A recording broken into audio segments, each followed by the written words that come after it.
Hello guys, welcome to my channel. आज मैं बनैबा चिकन कटलेट। तो चिकन कटलेट यहाँ हूँ चिकन को आम मिक्सर जार रे पूरा पेसी दीजु, जो भाई अदा रसुण पेस्ट हुए से भाई पेसी दीजु। तापर एथिरे मैदा को मिक्स कर दीजु। तापर एठी आलू आछि, आलू सिझा होछि, आलू भी एथिरे पड़ियो। आ कौन पड़ियो मैं आपको देखौछि। देखो तो आलू सिझी गलानी। आलू को एथिरे चिकेन रे चकटा दिवा भलसे, लंका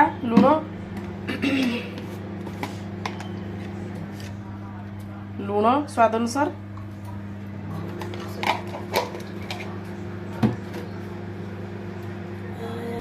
गरम मसाला पाउडर भल भाव चौटी दवा आलू सांगरे जमी पूरा मैश हो।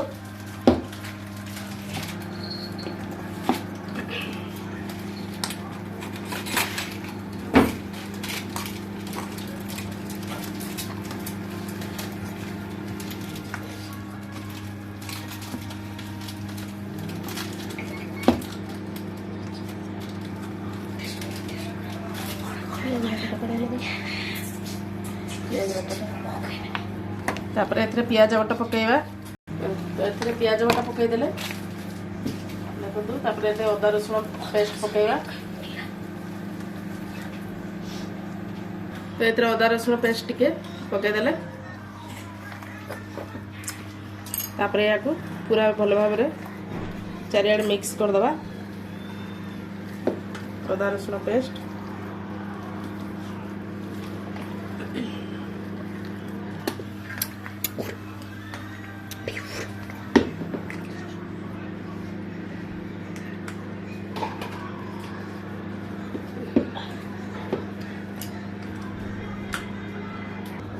ये गोटे अंडा पकेबे। चिकेन अनुसार अंडा सेमती पकेबे। यदि बेसी चिकेन थो तो दुईटा पकेबे, कम चिकेन तो गोटे पकेबे। तापरे ताकू भल भाव गुड़े देवे। चारिआडे जमती लगे अंडाटा से भाया पूरा चगट देवे।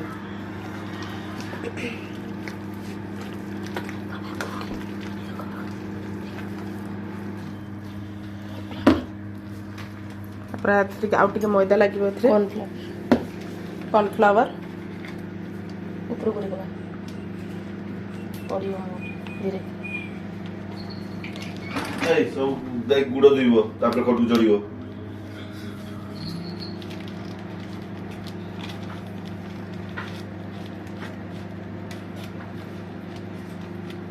वाशिंग मशीन उतरे से खीर पी दी ना। बस कॉर्नफ्लावर भी भल भाव चौकी देवे। पूरा मिक्स करदे। मिक्स करके मैं आपको देखुची। या पूरा भल भाव हो जाए चौटी दिया। तापर या ब्रेड नवा। ब्रेड को भल भाव मिक्सर जार रे ग्राइंडिंग करदवा। क्रम करिया ब्रेड क्रम।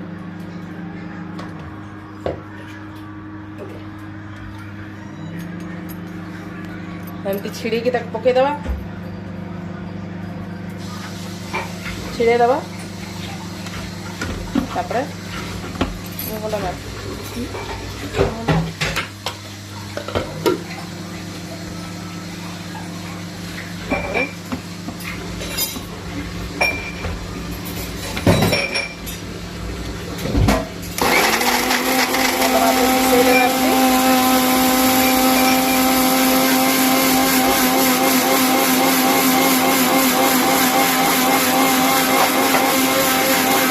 तो ब्रेड कम है मिक्सर जार रे ग्राइंडिंग करके ब्रेड कम तैयारी हो गला। तापर आमे एमती गुंड हो। तापर आमे चिकेन को टिक्की तैयारी करबा। ये तावा पैन बसैलानी, पैन रे ही हबो। तापर गोटे गोटे टिक्की तैयारी करबा। तापर मु देखैबी टिक्की तैयारी करी। तो देखो एमती गोटे गोटे टिक्की तैयारी होची। एमती ଏମିତି କରାହେଉଛି। ତାପରେ ତାକୁ ବ୍ରେଡ଼୍ କମ୍ ଯେଉଁ ଗୁଣ୍ଡ କରି ରଖା ହେଲା ସେଥିରେ ବୁଡ଼ି ଦେଇକି ଚିପି ଦେଇକି ଭଲ ଭାବରେ ତେଲରେ ଏମିତି ଫ୍ରାଏ। ତ ଇଏ ବନିଗଲା ଚିକେନ୍ କଟଲେଟ୍। ଏହିପରି ଭାବରେ ସବୁ ଗୁଡ଼ାକ ସେମିତି ତିଆରି ହେବ। ଯେତିକି ଅଛି ସେ ସବୁ ସେମିତି କଟଲେଟ୍ରେ ବୁଡ଼େଇକି ବ୍ରେଡ଼୍ କମ୍ରେ ବୁଡ଼େଇକି ତାକୁ ଛକାଯିବ। ଏମିତି ଗୋଟେ ଗୋଟେ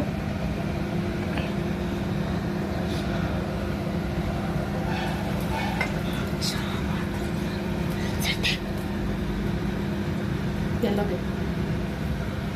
ତାପରେ ମୁଁ ହେଇସାରିଲା ପରେ ଆପଣଙ୍କୁ ଦେଖାଉଛି। ଦେଖନ୍ତୁ ଏମିତି ତିଆରି ହେଇଗଲା ଛୋଟ ଛୋଟ କଟଲେଟ୍।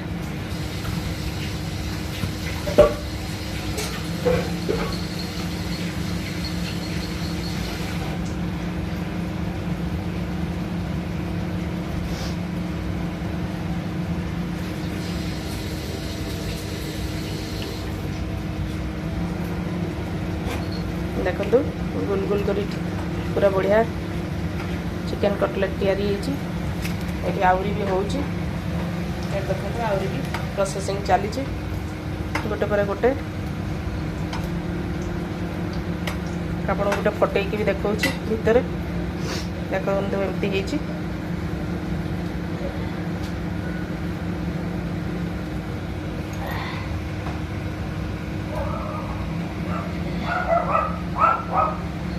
ତ ଆପଣଙ୍କୁ ମୋ ରେସିପି କେମିତି ଲାଗିଲା କମେଣ୍ଟ ବକ୍ସ ମାଧ୍ୟମରେ ଲେଖିବେ।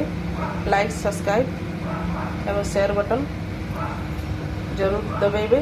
ତ ଆପଣଙ୍କ ସାଙ୍ଗରେ ନେକ୍ସଟ ଭିଡ଼ିଓରେ ଆଉ କିଛି ଡିଶ୍ ନେଇକି ମୁଁ ଆପଣଙ୍କ ସହ ଦେଖା ହେବି। ସେତି ପର୍ଯ୍ୟନ୍ତ ଥ୍ୟାଙ୍କ ୟୁ।